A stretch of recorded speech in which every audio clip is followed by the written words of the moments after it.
akọrọ gị ofu ihe ife ya ga na-akọrọ gị ọ na-agbaka plane eziokwu ndị ga-anọkwa 1 month nsị gị na na-akọ gị na-agbaka plane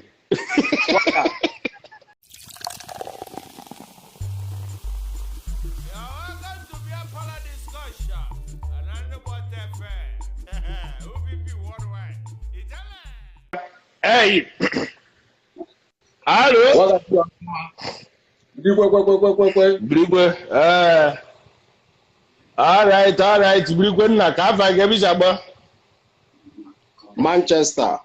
All the way from Manchester. I want a choice. Yeah. Okay. Choice Brigwe. Choice garu. Choice no ara re wan.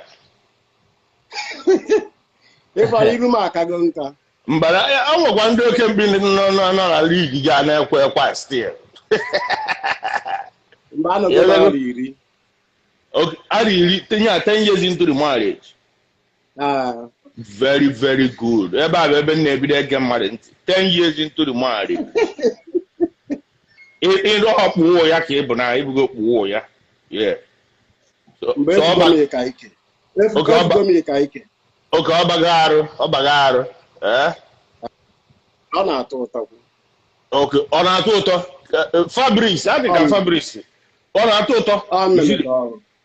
Nyawo marriage. Ọ na-atọ enye binyere mmadụ. Ọ na-atọ enye binyere mmadụ. Weziokwu. Ọfụnugo ofuta, ọfụnugo onwenugo mbọsị ọfụrụ ụfụ. Ofe ya was sweet and sour, so I don't much. So ofe ya bụ sweet and sour, so I don't much. I don't much. Na ifuru ọ na-adara otu afọ onye nọ 10 years on the game. Ịghọragwo. A na-eti ya anya. So, okay. Isi gị na onwe fichikwu. Mba kwuo butuo. Mgbe ihe nchi ka ịgwa mbụ, kedu your benefit dị na alụmdi na nwunye? Kedu benefit dị na ya? What is the benefit? Kedu uru ọ bara? Ama m na ọ na-atọ ụtọ, but kedu uru ọ bara? Like onye na-anọ na ya na. Uru ọ aka nkụ na nwụ. Wakana m ịbụọ. Ọ bụrụ naanị ịbụọ ka anyị jide. Onye ọzọ anyị bi aja. Uru nke mbụ na onye akpụ ya akpụ mmadụ yọtago. Okay. Uru nke mbụ bụ na onye akpụ ya akpụ mmadụ. Yọtago. Ọ nwere na-ede ịlọ ọtụ free. Ama m na ihe unu na-eche. Mana ama m ihe nne m ji buru ụzọ kọọrọ na aka this morning. Before I wee bido. Ụmụ na a na-anọkọta ịghara afọ ya bụ ọ tụrụ ha. Mba wagaji atụ a na-ala awụkwanụ ọ na-atọ ka mmemme ghọtago. Fabrice, welcome. Waga ana m ekele o. Oh yes. Daalụ. Ya nna na ị na-ekwu nna. Ọ bụchara ya bụ everything. Ya.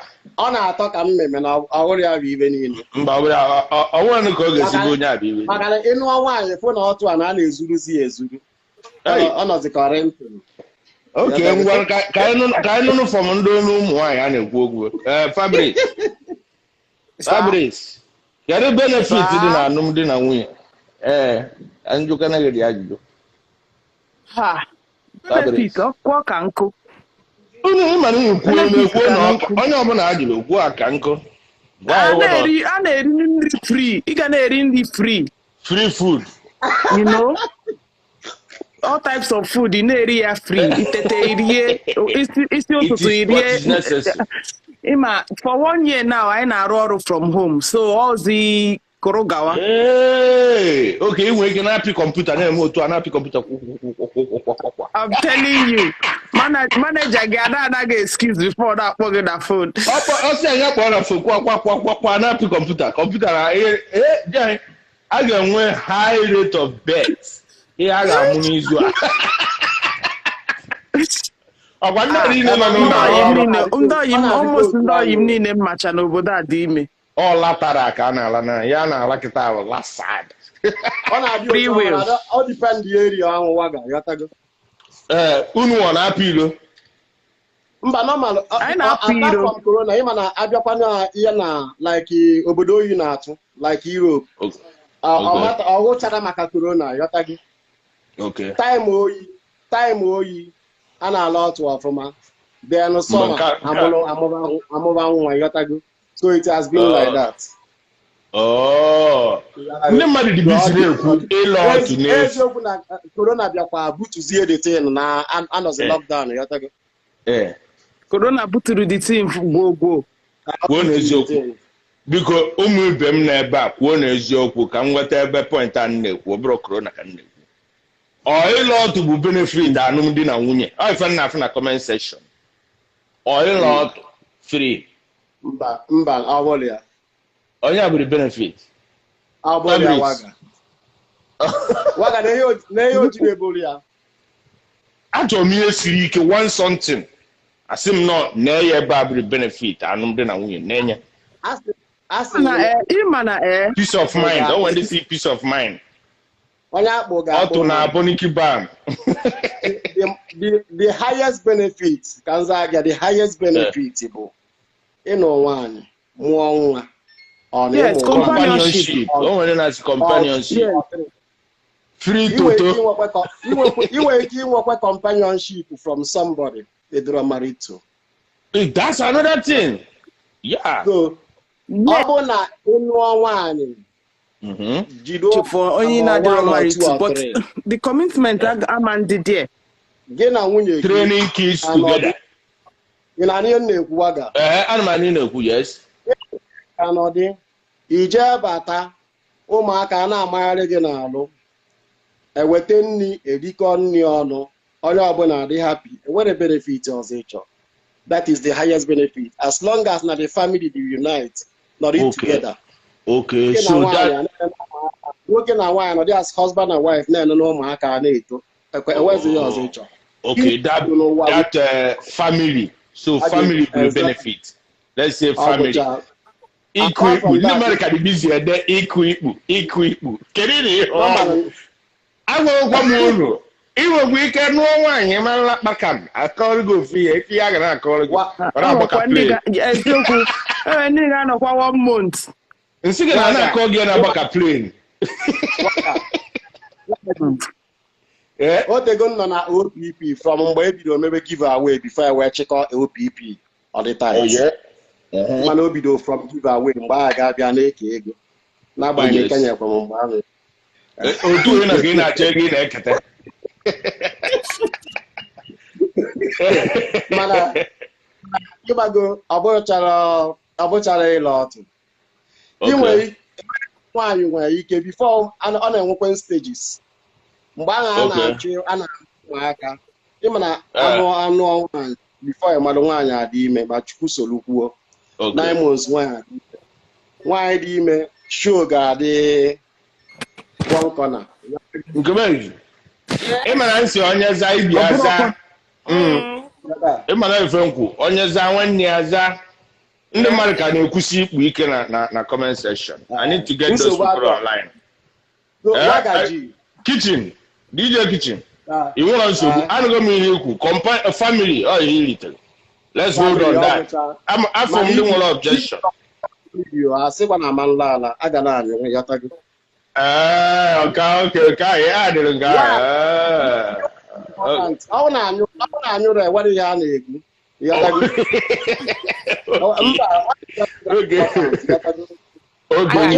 Birikwa udo. A na-ala ala.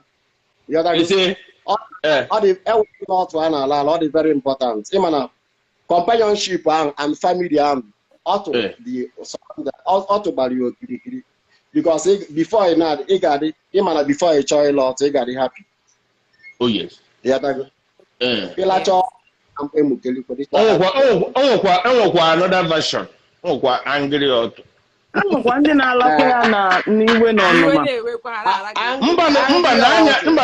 Mba n'anya emesịa today ụmụ nwaanyị ga-aza m nke ha ndị megoro experience ha ga-aza m ha na like ba angry ujege angry amụ ka happy amụ nke na-aka alata ha. Angry ọtụ it means udo adịrọ na the marriage apịọta. Nke ọ gị na-ala na-ewu igbo udo adịrọ. Mba n'anya ọbụma nke after ka ị lachara ị ga smile before I lakwat that's happiness ya pụọ gị lakwata ọzọ yọta. Okay, before happiness. Mba nke m ga-agwa gị bụ nke bụ eziokwu bụ ọtụ dị ka fuel. Ịmaghị otu moto dị. Happiness dị na marriage gbadaba. Ọ fuel ọtụ fuel. Just alagotekwa fọ. Adịkwa akwụkwọ happy. Eziokwu bụ ọ dịtebe aka. Ntakasị arụ. Ụmụ nwaanyị ọsọ ọbara mgbali elu. Lata Fabrics. Ekwere m na nke ahụ. Kesiri ike ọ ma iwe ji wee kee Nekwe na ife anyị. Fabrics ife anyị ekwe. Let me hear from the ladies. Ọ na-akọba. Ịnọte aka before ime ife dị before lọtụ na marriage. Ọ na-ebute ntakasị arụ. Yes, no. Of course. Yeah. Okay, on everybody. Yeah, normal thing name everybody. Everybody. Imagine happy.